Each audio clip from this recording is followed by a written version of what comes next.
Bismillahirrahmanirrahim.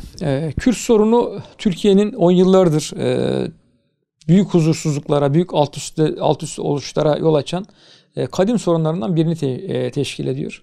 Ve bu soruna dönük maalesef çözüm arayışlarının da genelde laik temelde, seküler ulusalcılık temelinde arandığına şahitlik ediyoruz.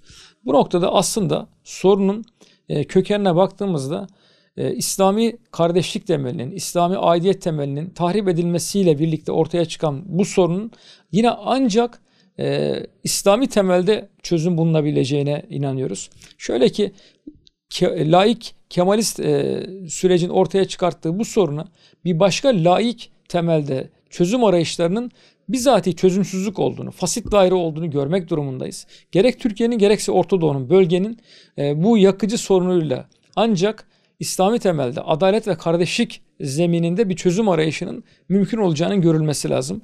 Bir yangından kaçarken bir başka yangına tutulmak anlamına gelecek bu anlamdaki bu seküler, laik, ulusalcı arayışların aslında bizatihi çözümsüzlük olduğunu vurgulayarak ben bu noktada bu Kürt sorununa insani çözüm çalıştayının daha adil, daha tutarlı ve açık sözlü bir şekilde İslami kimliğin öne çıkartılması ve ancak Kürt sorununa İslami temelde çözüm arayışlarının kabul göreceği ve soruna tutarlı bir şekilde karşılık bulunabileceği perspektifin öne çıkartılması gerektiği kanaatindeyim. Yani bu konuyla ilgili olarak iki farklı alanı, iki ayaklı alarak aslında düşünmek lazım.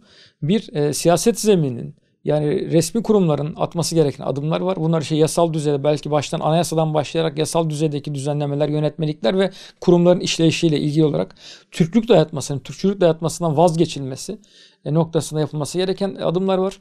Toplumsal zeminde de İslami kimliğin öne çıkartılması, İslami kimliğin öne çıkartılarak kardeşlik zemininin toplumsal yapıda yaygınlaştırılmasına dönük olarak yapılması gereken çabalar var.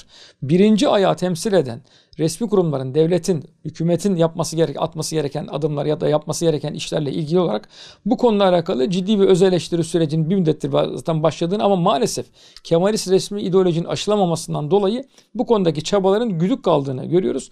Bununla alakalı hükümetin ve devletin ciddi bir öz eleştiri yaparak en azından bu süreçle alakalı daha samimi adımlar atması noktasında beklentimiz var.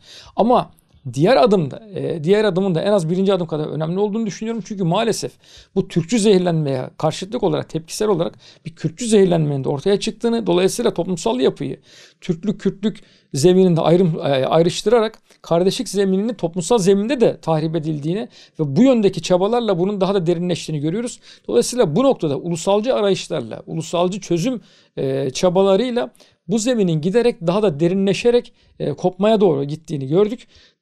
Bu yüzden mutlaka bu konuyla alakalı olarak da artık o laik seküler arayışlarla değil, kardeşlik zeminine anlam katacak olan İslami kimliğin öne çıkartılması ya da buna dönük aleyhteki çabaların artık durdurulması, buna dönük yapılan karalamaların, karşı propagandalara son verilmesinin şart olduğunu vurgulamak isterim.